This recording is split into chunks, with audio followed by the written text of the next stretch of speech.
under a company named Polar Drone Solutions Berhad.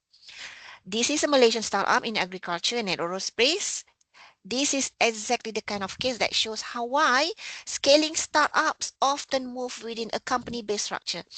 In terms of the investors, the funding round, the shareholding, growth are easier to manage in a corporate vehicle than when you are in the sole prop or any informal partnership.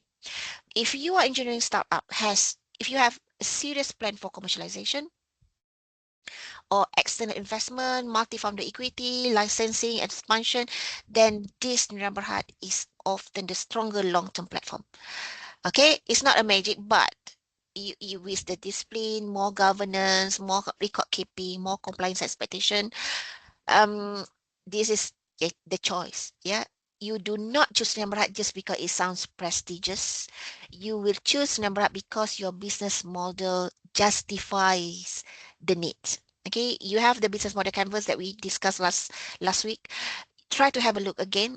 Will you capable of going scale up your business into Snapchat? Okay.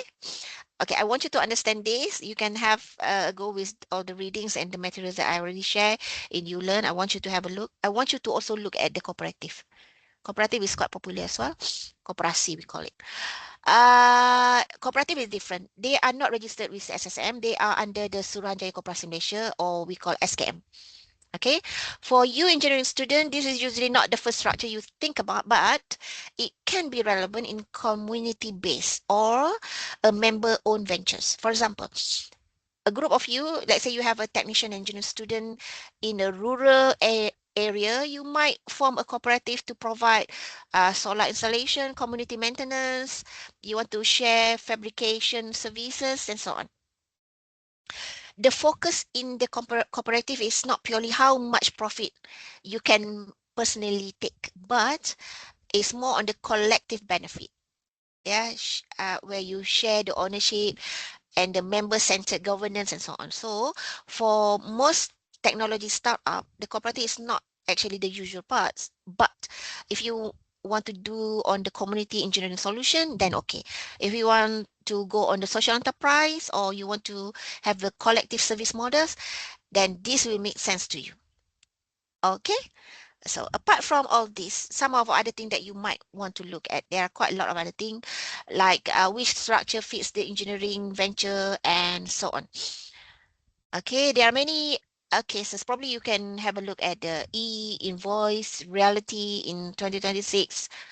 As you know, e-invoice LHDN's timeline says that business with turnover up to RM5 million will brought into the rollout from 1st January, while all the taxpayers with annual turnover below 1 million are exempted, they said. So the guideline also explained that for new business commencing from 2026 onward, the implementation date is 1st July 2026. Yeah. Subject to the threshold rule, of course. So you can have a look at the e-invoice cases by the LHDN. You can go to the LHDN website, and something that you need to understand. Even if you are just a startup, the compliance thinking now starts much earlier than before. That means when you choose your business form, you should not only ask what is easiest to register, you should also ask what compliance burden is coming after the registration. So I want you to have a look at this as well. Okay. Whatever that you do, the registration is only the step one. Many founders think once I register with SSM, done. No. Okay, the registration is only the first checkpoint. After the registration, you must think about the bank account, blah, blah, blah, blah. I give you some of the what to do after you register. Okay, bank account, contracts if needed, founders agreement if needed, your tax records, the e-invoice obligation where applicable. Have a look at the LHDN website, insurance, IP ownership, employment terms, blah, blah, blah. There are many licenses. If you need any sector approvals, and for some engineering activities, you also need some professional or technical regulatory compliance. So, so when I ask you in the future whether your business idea is viable, Actually, I'm not just asking whether the technology works. Okay, I already said this in my class before. It's not just about you fabricating the technology, develop the system, prototype, and everything. No, I will ask whether your business is structurally ready to survive. That will be the question. Okay, so every time I ask you in the future whether your business is viable, your business idea is viable, so this is what I mean. I want you to get ready with that. Okay, so business support system in Malaysia, something that you need to understand as well. What is supported in every different registration you're having. This is about understanding the regulation and ethics and so on. Yeah, quite a lot.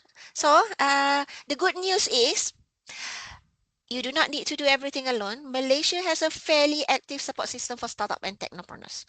We have many. For example, Meranti. We have Cradle Fund currently lists a pre-seed support up to 150,000, for example. Yeah, there are many stage ideas, seed support up to 600,000 for you to kick off commercialization, innovative technologies, and so on. They have initiative by Mosti. That is powered by Cradle Fund, My Startup. They provide a centralized platform for founders if you're interested, with some access to government funding, also private funding firms, yeah, and so on. So if any of you are thinking, doctor, I have a good engineering idea, but I have no money, no ecosystem, no network, that is no longer a strong excuse. The ecosystem is there. The question is whether you are serious enough to prepare for it properly. Okay, okay.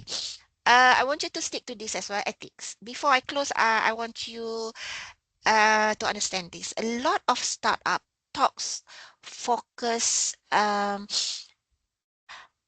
whenever you go to classes training that related to the startup, and normally they focus on the growth, the disruption, the funding, and so on.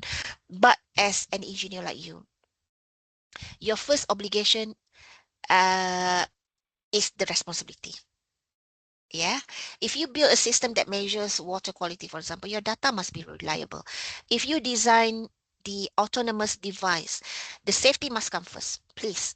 If you market an energy saving system, all your claims must be truthful. If you bring in investors, your governance must be honest. If you work with the co-founders, your ownership arrangement must be fair. So all these are about ethics. It still matter. Bad ethics can destroy even a brilliant technology that you bring into the table. And in Malaysia today, where digital records or attacks, transparency, regulatory monitoring, they are all increasing now. So unethical shortcuts are becoming harder to hide. Yeah, no. So do not become engineer who are clever in design but careless in responsibility. This will help you. Yeah.